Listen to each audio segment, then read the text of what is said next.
Good morning, everyone. I have the 5 founding members of Limitless Performance Integrated Rehabilitation Center here with me today, and we would like to share our business proposal with you all. My name is Kylie, and we also have Zoe, Katie, Maya, and Bree.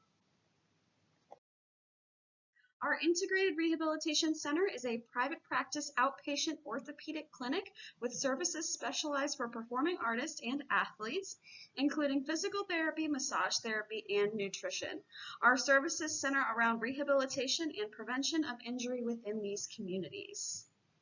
At Limitless Performance Integrated Rehabilitation Center, we aim to empower and optimize patient-specific goals and advance the health and well-being of all performing artists and athletes through education and individualized care. Our mission is to create lasting connections and relationships with performing artists and sports organizations and individuals, and to provide quality, specialized physical therapy and injury prevention services to all of our clients. All right, so company summary. So Limitless Performance will be owned by the 5 founders, Zoe Barnes, who is myself, Katie Kolar, Maya Rose, Kylie Sylvester, and Brianna Thomas. So now we're going to talk about assets. So assets are a critical part of any business and understanding what you have, what you're bringing to the table already. So in terms of our current versus long-term assets, our cash in our current assets is estimated at $50,000, while our petty cash is at $5,000. So this is the money that we can immediately take out. In terms of our long-term assets, there are 2 big long-term assets, including equipment, which totals $76,565.04, and our company vehicle, which is estimated at $25,000. So in terms of company location and facilities, we've chosen to build Limitless Performance in Orlando, Florida. This is in Orange County, Florida. Our clinic will be built based on proximity to athletic centers, theaters, and professional dance studios. So conveniently, this is in the theater district, which is also close to many athletic training centers, as well as the stadiums that many Orlando sports play in. So in terms of how we incorporated our company, we decided to do an LLC. We believe that it would give us more freedom over our management structure for the clinic in the long run. And we've also chosen the policy of not mixing business with pleasure. So the nice thing with an LLC is that each of the individual owners' personal assets are legally separated from the business's assets. So the fees during incorporation, the incorporation process for the LLC were also tax deductible, which was nice. And we're also taxed based on the owner's individual tax returns when you have an LLC. So these are all reasons that we chose to have an LLC. Also, it's helpful because of loans and permit processes. So having an LLC just makes those processes go quicker, and it makes the process a little bit easier. Next, we have the services that we will offer in our facility. So first, we have prevention. In both performing arts and sports, prevention can play a huge role in the longevity of activity, since the risk for future injury is decreased. Next is strength and conditioning. Improving strength and conditioning of athletes and performing artists will help enhance performance and confidence. We will also offer body mechanics analysis and correction. We'll provide video analyses of performance and point out ways to improve body mechanics. Then we have massage therapy.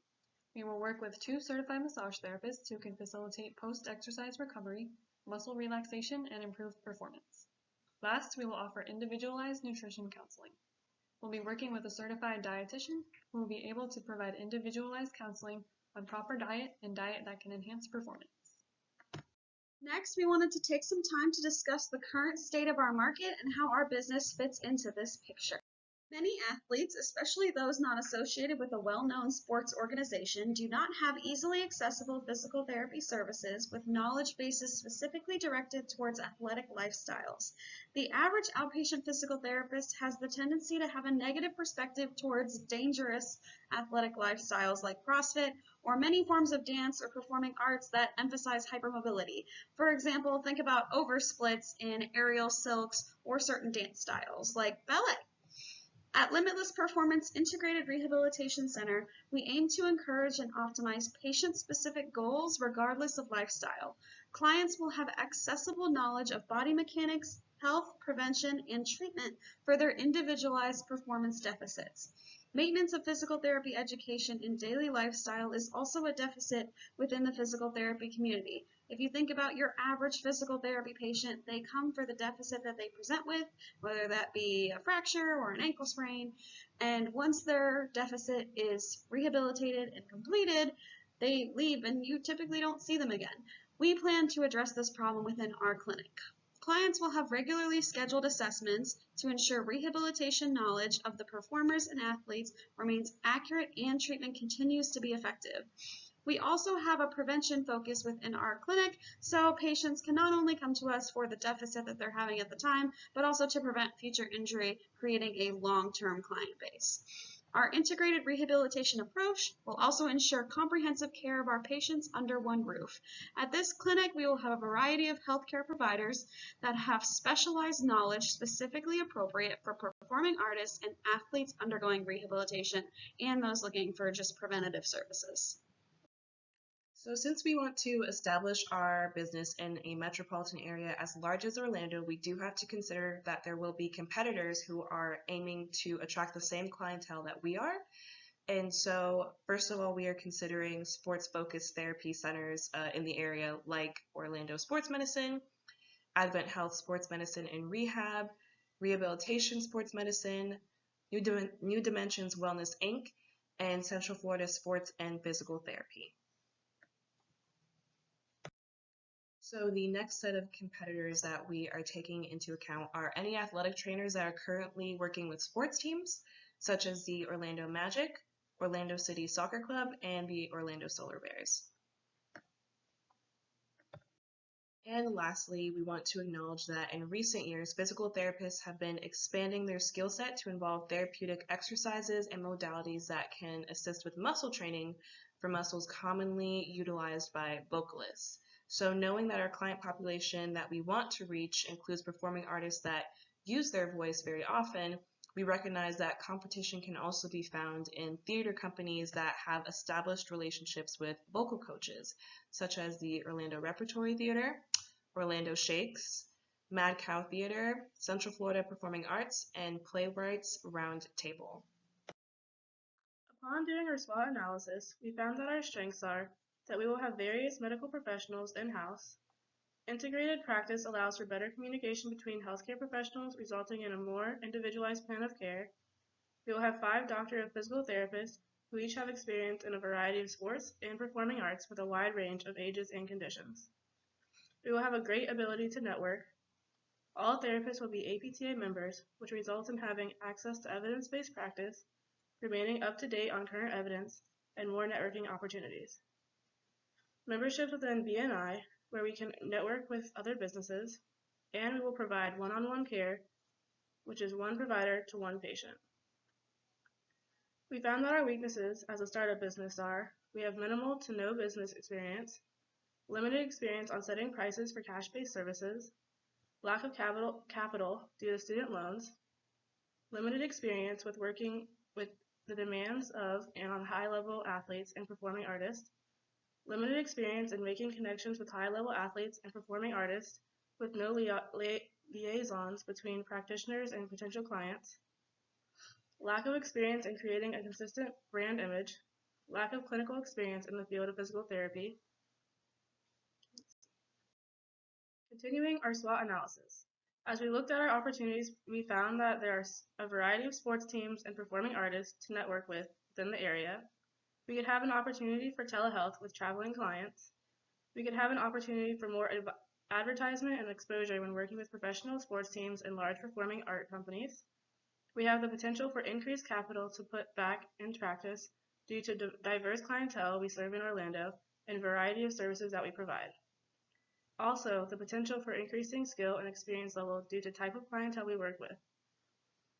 We have the opportunity to tap into a niche market and the potential for upward mobility and expansion due to contacts and connections that professional sports teams and well-connected performance artists have.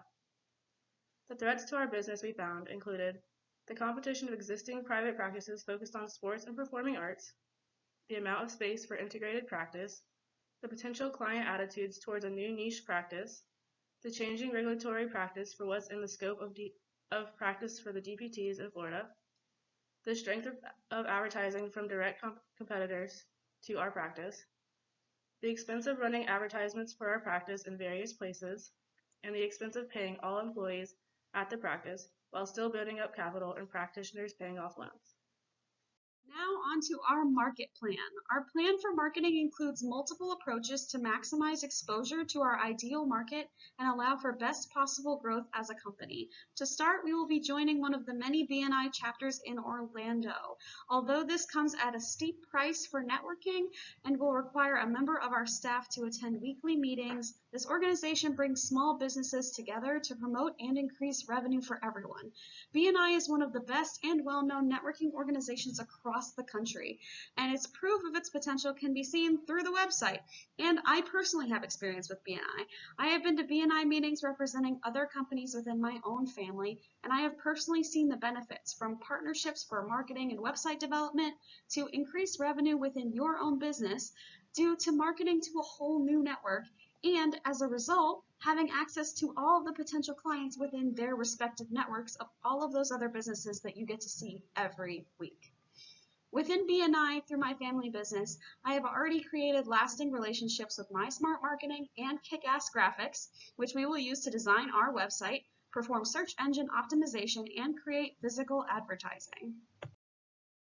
With Kick-Ass Graphics, we will be designing flyers and business cards specific to athletes and performing artists.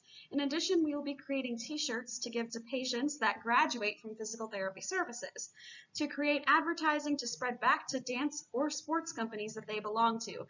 These serve as walking billboards, if you will, by having our logo and our information on the back of them. It's not only an incentive to our patients themselves, but it also creates easy advertising for us that we don't really have to work for. So it's a really good investment that other physical therapy clinics have used successfully in the past. Sweat rags with the company logo and contact information will also be used to market to dance companies and sports organizations. These rags will be handed out at events like CrossFit competitions, dance conferences, and more. So if you think about how much our clientele will use sweat rags on a daily basis, that's another way to get our name and our information out without really having to work for it. In addition to these strategies, promoting via social media platforms like Facebook, Instagram, and YouTube will be used to target our audience. These platforms will include endorsement videos from well-known clients, as they are willing, and tri-weekly videos that are uploaded on commonly seen limitations in athletes and performing artists, and demonstrating how PTs can help you take care of that limitation. Our videos can also include things about our nutritional services and massage therapy services so that they have a general sneak peek as to what they can expect from Limitless Performance Rehabilitation Center. Okay, so now for implementation of our marketing strategy. So in this section, we're going to talk about regulatory issues, commonly seen ones, permits and licenses, providership with insurance companies and how we've chosen to handle insurance companies, and then we're going to get into the nitty-gritty of sales, promotion, and pricing strategies. So in terms of regulatory issues, we're going to take a look at two very big ones that we've already decided to address off the bat. So we're going to talk about multiple payment options for our business as well as privacy. So in terms of multiple payment options, we've decided to go with Square Cash, Google Pay, and Apple Pay. It's really important to the owners the other owners and I, to have a variety of ways that our clients can pay us. And it's also important to remember that these different methods of paying have different rules attached to them. For example, Square Cash only lets you get a certain amount of money in 1 week, and they also charge a fee for using their service. At the end of the day, we've decided to use these because they're also compatible with the financial institution that we've chosen. And then in terms of our employees, we've decided to use a pay-on-demand payment system. And this is beneficial for them because it ends up reducing the wait time they have for their money for their services. We also plan on using a direct cash-based approach for our clinic in general. And then in terms of privacy, we have decided to use biometric identifiers, and only our office manager and the PT that worked with that specific patient will have the biometric identifier. So biometrics are very cool and also very important because they help to keep the privacy and confidentiality of the clients. And you can either have a specific permanent number attached to that client file, or you can do something like facial recognition or a fingerprint, etc.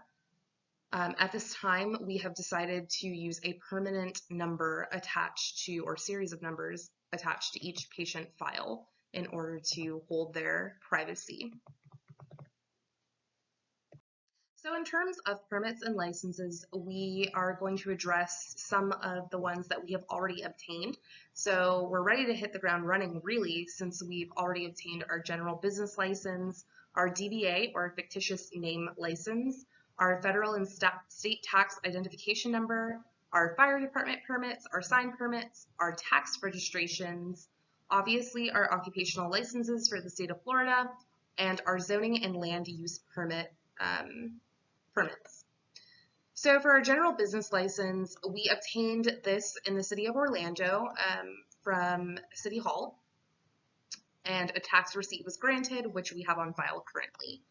Our fictitious name license, the agreement in order to have our name be registered is that one time, at least, we have to advertise our name in a local Orlando paper.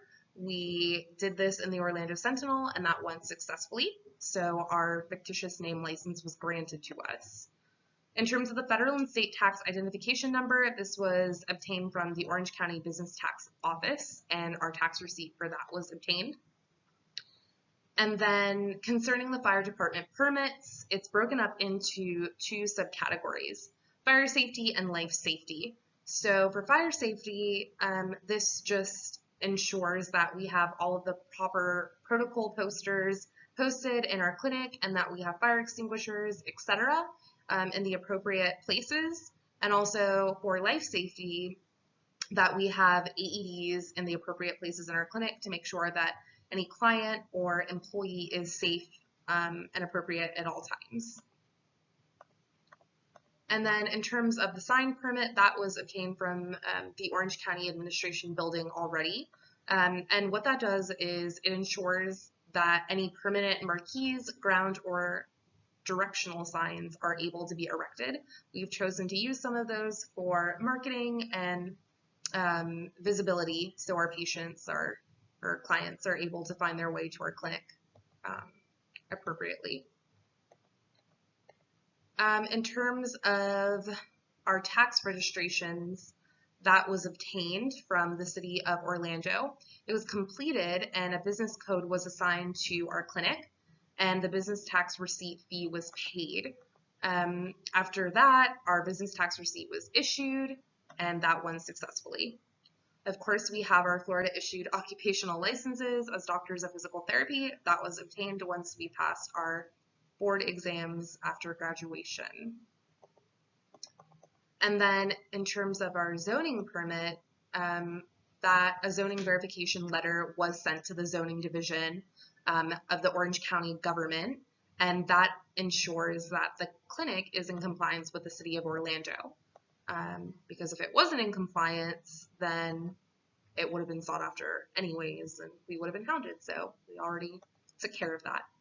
And then in terms of the land use permit, we decided to go ahead and get this because we are mulling over making changes to the property that we bought. This permit is obtained in general for potential future additions to a building or changes to the physical structure of a lot. So if we increase parking or build a fence, etc., the land use permit is required of us. So we went ahead and obtained that already. So in terms of providership with insurance companies, we have decided to be a specifically cash-based direct access physical therapy clinic. So we are directed towards athletes and performance artists in their respective fields. So we believe that insurance relationships will not be fostered or needed. Our clients are going to pay us directly without the intervention of insurance companies, and we believe that it is for the best at this time. So in terms of sales strategies, we have decided to take a pretty aggressive approach. We believe that the best way to start off our clinic is to already have potential subscribers and to already have clients lined up and waiting for our clinic's opening. So in order to do this, we have decided that the very first thing you want to do is hire employees that believe in your vision and passionately believe. So it's important to make a pitch to any employees that interviews, for example, to ensure that we are all on the same page like the owners are. So if employees truly have the same vision, then the operations and outside sales pitches by everyone involved will be much more successful. And it's really important to remember that a good sales strategy begins in the clinic with the individuals working for and supporting our mission and vision statements. So additionally, we're going to lead with what's in it for Limitless Performance's prospective clients. Afterwards, we're going to begin by directly advertising to the management teams of the professional sports teams and performance art companies in the Orlando area. We will give product demos and we will follow up with team management until there is a definitive answer. So very important to do this. We will be aggressive but appropriate about it. And then in the future, we expect to be listening to what the market, is needing and wanting, and what our clients are needing and wanting, and our subscribers, etc., so that we're able to evolve with the times in the market. And then lastly, we're not ashamed to ask for specific referrals as we meet and treat specific clients that we might feel can endorse us well. So if they're willing, we will ask for the endorsement as is appropriate. So going back to talking to the management teams of the professional sports teams and performance art companies, it's important to start talking to them as we're shaping our clinic, so in the foundational stages. It's critical, like I said before, to build a customer base before the front doors are even open. And in order to do this, we've decided to set up appointments through management. It's also really important to remember that the teams will most likely already have a business relationship with another physical therapy provider, or athletes will already have built relationships with some PT providers or clinics. Additionally, the sales pitch has to be convincing enough to make teams and performance artists take a chance on Limitless Performance. We'll advertise for baseline services that are slightly cheaper than clinics or local clinics or the PTs they're currently using. We will have done our research very thoroughly by then. And from there, we can make a case for a subscription service to Limitless Performance, a potential subscription service, in which add-ons can be granted to athletes and performance artists alike. And these meetings will also, of course, be done at places like Orlando City Ballet, so not just exclusive to sports teams, of course. And then as success permits, we can expand to the rest of Central Florida as needed or wanted. Of course, we'll be giving product demos, and during the meetings with management teams, the owners can bring some of the commonly used tools and demonstrate for the individuals in the meetings the things that their athletes and performance artists might get, or some treatments that they might get if they make a contract with us, for example. So like I said before, it's very important to follow up with team management until there is a definitive answer. You do not want to be lackadaisical. So we are committed to the pursuit of getting a definitive answer. If we have an answer, whether it's yes or no, then if it's no, we can go ahead and start looking at who else we want to cast our net out to. And if it's yes, then the earlier we hear that, the earlier we can set up some sort of contract. So we'll do that by checking in frequently via email or telephone calls, like I said, as appropriate.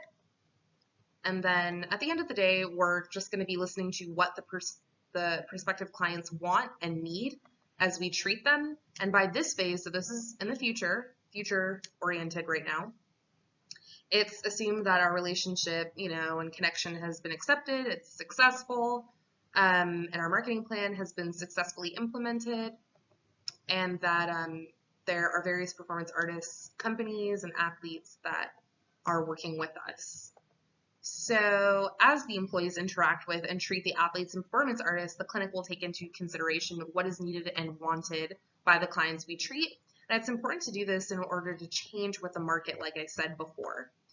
So lastly, when it comes to asking for specific referrals, it's assumed that the relationships will be fostered through the treatment of the athletes, and then upon dismissal, the topic of referrals will be mentioned.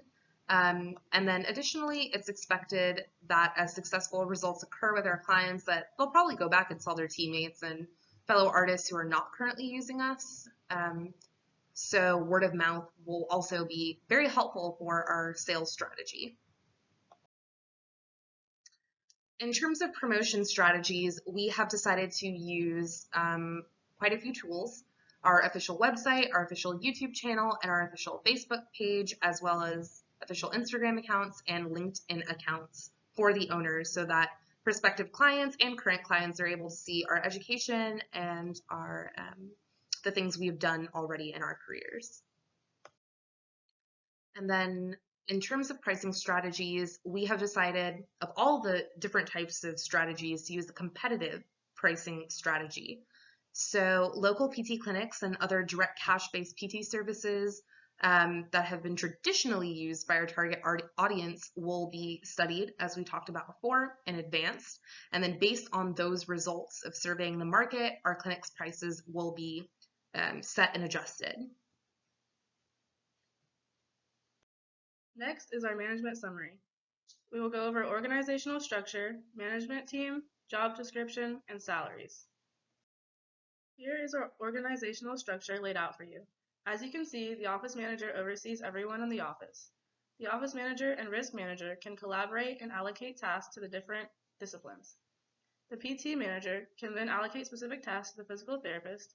The PTAs work under the supervision of the physical therapist, and the rehabilitation technician can be assigned tasks by anyone in the office. Our management team will include an office manager, risk manager, and therapy manager. Our office manager will be responsible for managing day-to-day tasks of everyone in the office. The risk manager will be responsible for implementing and communicating safety policies and procedures. And the therapy manager will be tasked with overseeing all discipline-specific staff in the office by interviewing, training, and addressing complaints. We have job descriptions written out for each role in the office, along with the requirements necessary for the job. Job descriptions ensure that the employee knows what they are responsible for day in and day out. These are the salaries we have researched and planned to start our employees at based on the job. One of the highlights of our job descriptions for each job is each provider will need to communicate and discuss with the other healthcare professionals to create a plan of care for patients who are using or could benefit from other services provided in the clinic. For physical therapists, the job descriptions include restoring patients' function, alleviating pain, and preventing disability by planning and administering medically prescribed physical therapy, providing quality care by assessing and interpreting evaluation and test results, determining physical therapy treatment plans in consultation with physicians, helping patients accomplish treatment plans by administering manual exercise and giving and using equipment as necessary, evaluating and recording patients' progress, modifying treatment plans, and trying new treatments if required. For physical therapy assistants, the job description includes providing physical therapy treatments according to the physical therapist treatment plan and recording daily treatment notes, portions of monthly progress notes, and discharge summaries timely and completely. For massage therapists, the job description includes consulting with clients to identify appropriate massage services, providing massage services for medical conditions, injuries, and wellness maintenance, maintaining records and filing documentation. For nutritionists, the job description includes assessing patients' and clients' health needs and diet, counseling patients on nutrition issues and healthy eating habits, developing meal plans taking both costs and clients' preferences into account. For office managers, the job description includes hiring, terminating, and training staff in a medical office, supervising secretaries and receptionists, overseeing billing, coding, and collections, scheduling appointments, and maintaining medical records. For front desk personnel, the job description includes greeting patients, answering phones, and providing basic information regarding services offered at the clinic, electronic scheduling, collecting money over the counter, and faxing and filing. For rehab technicians, the job description includes preparing treatment rooms for patients by following prescribed procedures and protocols, maintaining safe and clean work environments by complying with procedures, rules, and regulations. Now we'll talk about our facility plans. So this will include the facility layout, construction of the facility, and installation costs, as well as equipment costs. So this is the layout of the building we intend to construct for our facility. We will have the facility sort of split in half. So one side will be more quiet and private with closed rooms for individualized nutrition counseling, massage therapy, and physical therapy evaluations. This is the bottom half of the image. And on the other side, the top half, will be the open gym and treatment area. This will consist of machines and therapeutic exercise equipment, as well as treatment tables.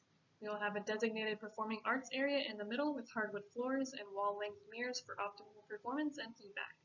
We will also have an outside area with turf for the athletes who are well into their recovery process and are practicing to return to their sport.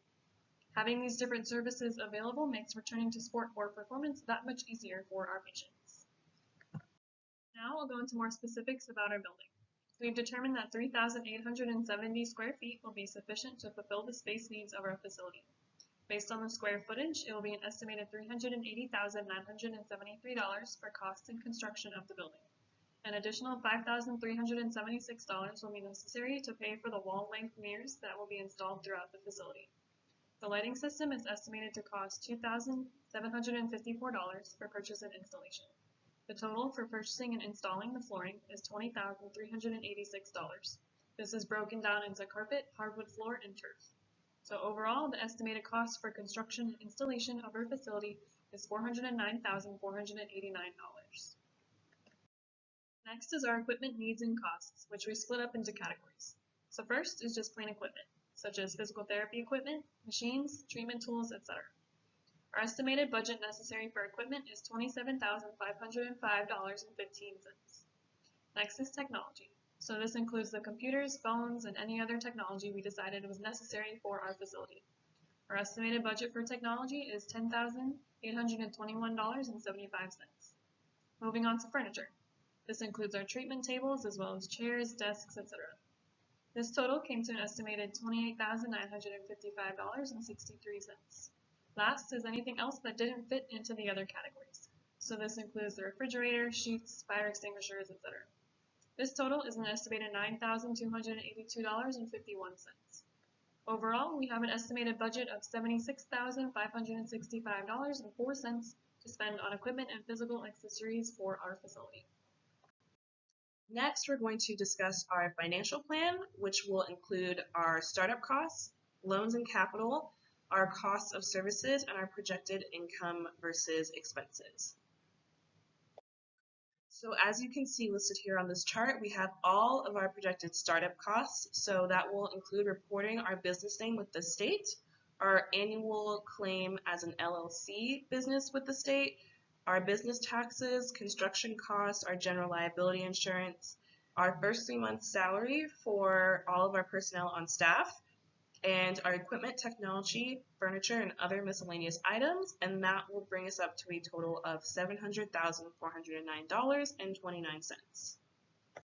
So next I'm going to discuss how we acquired our $55,000 in current assets. We did that by using a combination of the following methods. So to start, we received financial support from friends and family and have been crowdfunding using the website Indiegogo. We also applied for small business grants from the federal government using grants.gov.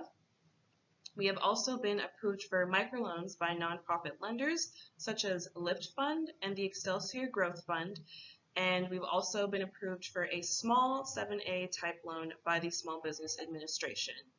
And additionally, since we are constructing our building from scratch, we applied and were approved for a construction to permanent loan by BB&T Bank. Since we are constructing such a large facility, we thought it would be beneficial to use this type of loan because once construction is complete, the construction loan will then convert into a standard 15-year mortgage with a fixed APR. And after calculating what we acquired via these external methods, all 5 of us took out personal loans to increase the sum of our current assets. Now on this chart here, you can see the list of services that we plan to provide, as well as their costs. Since our client population will have very specific needs, we wanted our services to be able to cover a wide range of treatments to make it more integrated and holistic. And with that in mind, we came up with these specific services. As we receive client feedback, we may adjust these types of services if we see there's a specific or significant need that we believe should be addressed.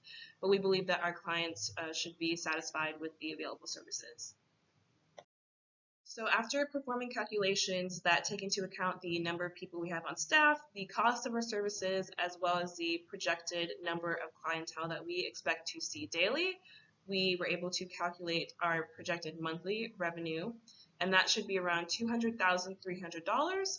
And then our projected monthly expenses, which will include items such as payroll for all of our staff, mortgage, utilities, our general liability insurance, phone, internet, our electronic medical record system maintenance, as well as repayment of our loan and restocking supplies, for example, if our hand soap runs low, and marketing and advertising more specifically in the first year because we are going to be just trying to get our name out there, and as well as funds for other miscellaneous expenses that we may occur. Our total comes to $38,553.06. Last, we will discuss our annual expenses and projected revenues for the first year and each year thereafter to paint a picture of the potential for our business.